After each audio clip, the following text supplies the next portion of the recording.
наконец-таки мы открываем этот форум «Добрый день». При этом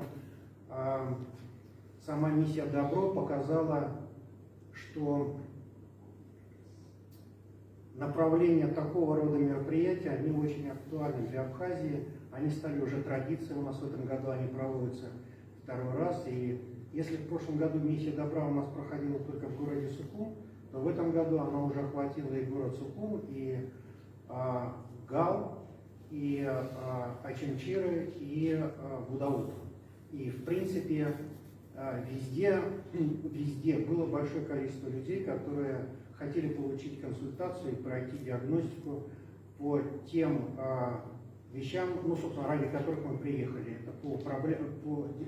Это для детей, у которых есть нарушения как в двигательном аппарате, так и нарушения, речевые нарушения.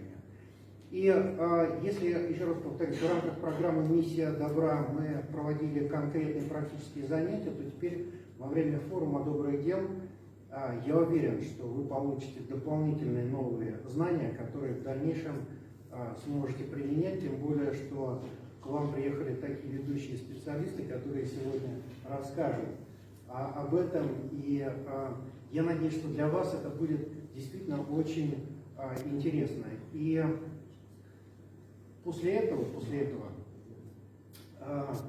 я думаю, что мы, может быть, скажем так, в дальнейшем расширим географию этой программы и будем увеличивать количество городов, которые будут принимать участие в данной программе.